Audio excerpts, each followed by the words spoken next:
Continuing on with our quick guide series, we've got possibly the final experiment. Now, we're going to be able to do this on impossible difficulty mode, but just before we get started, it's important to show you the setup. What we've got is 2 lots of each of your ants that you've unlocked so far. So this is going to be, for me, I've done the Leafcutter Mage's stun, and I believe stun mages are the best. They have the shockproof trait because it could get hit by a literal nuke and only takes 20 damage.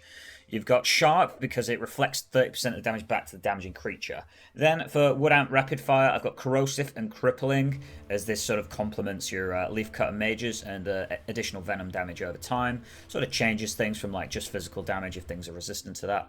Finally, I've got Black Ants with the Meat Wall ability. I don't really bother with self-preservation and self-repair, as I find they kind of just get in the way. They're not really useful, so I don't waste my Royal Jelly on that. And of course, I've got Efficient Brood Workers because they can get this place done. Now, you've got your 2 lots, and I've also put a lot 7 here, but that really was just to utilize the 150 out of 150. You want to have about 4.5 to 5 grand worth of food, and that is pretty much you good to go. The way to get all this food and to cover this, I personally recommend doing 3.2. You can do it on hard difficulty, or if you want to do impossible difficulty, I do have a guide for that as well. And this nets you a lot of food, especially if you turn the challenge mode on. And then also subjugation. You can do this on impossible difficulty several times with the challenge mode on. Nets you a little bit extra food, a little bit of everything, but you can fly through this really quickly. I also have another guide for that as well. That's in the description. Alright, enough of that. Time to get into the actual mainstay of the game. The reason why I leave this 7 group in here is just because the scientist likes to throw mole crickets at you if you take too long. So get outside, get ready. Once you're all set up, standing right here, right by the entrance, you need to then start the mission. Make sure it's impossible difficulty, because that's what we're showcasing. Boop.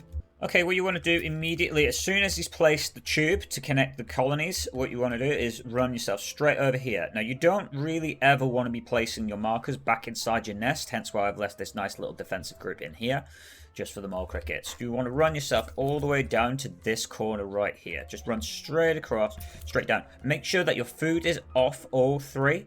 And make sure that your combat is off all 3 to start with. So you've got this nice big group here. It's basically what we're going for.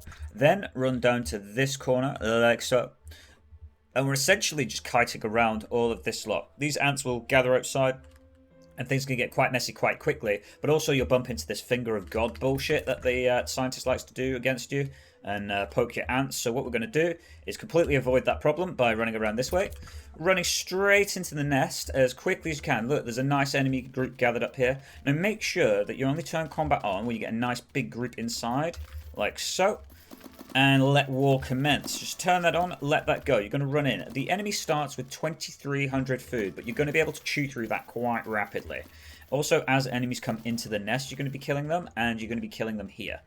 Don't worry if they try to send ants down towards you. When your ants die, your reinforcements are going to be more than enough to cope with all this stuff. See, most of the ants are still outside. You're actually avoiding most of this problem by doing it this way. As you can see, your reinforcements here are now tackling the enemy right here, whilst your guys inside the nest are ripping and rinsing through, starting to actually close off some corridors here, which is stupidly handy.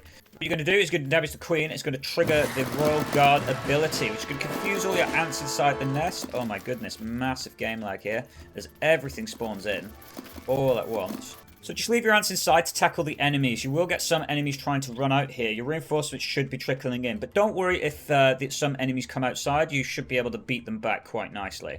If he drops food, it doesn't matter. This is why you keep your gather away, so that your reinforcements aren't just grabbing the food here and then running away. And with that, you should be able to overwhelm this. Look at that. You crush the queen. And it's all good to go. Nice, quick, easy way of doing this mission. Thanks everybody so much for watching. Subscribe for more 4.1, 4.2 missions coming up next. See you soon. Peace. And when I feel like this, I'm immortal. When I feel like this, I'm immortal.